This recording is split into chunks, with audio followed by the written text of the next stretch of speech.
നിന്ന് കുടജാദ്രിയിലേക്ക് എപ്പോഴും jeep service ഉണ്ട്. 8 പേരായാൽ മാത്രമേ ജീപ്പ് എടുക്കുള്ളൂ. 470 രൂപയാണ് പെർ പേഴ്സൺ തരുന്നത്. അങ്ങനെ പരിചയപ്പെടാൻ നിമിത്തമുള്ളവർ കണ്ടുമുട്ടി. ഇത്രയും ഫൺ ആയിട്ടുള്ള ഒരു കുടജാദ്രി യാത്ര ഇതുവരെ ഉണ്ടായിട്ടില്ല. നല്ല കുറെ മനുഷ്യരുടെ കൂടെയാണ് യാത്ര ചെയ്തെന്നുള്ളത് എന്നെ സംബന്ധിച്ച് വലിയൊരു കാര്യം തന്നെയാണ്. പിന്നെ ഡ്രൈവർ ചേട്ടൻ മലയാളിയായിരുന്നു. പിന്നെ നമ്മുടെ വൈബ് ആയതുകൊണ്ട് അടിപൊളിയായി. പോകുന്ന വഴിക്ക് ഫോട്ടോസ് എടുക്കാൻ ഒരു സ്പോട്ടിൽ നിർത്തി.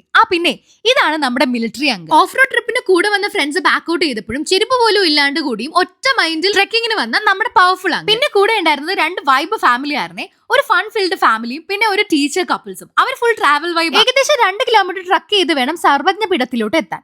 പണ്ട് ഇവിടെ ഇരുന്നാണ് ശങ്കരാചാര്യർ മൂകാംബിക ദേവിയെ തപസ് ചെയ്ത് വരുത്തിയതെന്നാണ് പറയപ്പെടുന്നത്. ഒരു ആംബിവേർട്ട് ആയ ഞാൻ പാറ ഉണ്ടായിരുന്നതുകൊണ്ട് എക്സ്ട്രോവേർട്ട് ആയിരുന്നു. ഇപ്പൊ ക്ലോസ് ചെയ്താണ് ഇട്ടിട്ടുണ്ടെങ്കിലും ചിത്രമൂല എന്റെ ഒരു ബക്കറ്റ് ലിസ്റ്റിലുള്ള ഒരു പ്ലേസ് ആണ്. ഫുൾ ഹാപ്പി മൂഡ് ആയിരുന്നതുകൊണ്ട് കുറെ പേരെ അവിടെ വെച്ചും പരിചയപ്പെട്ടു.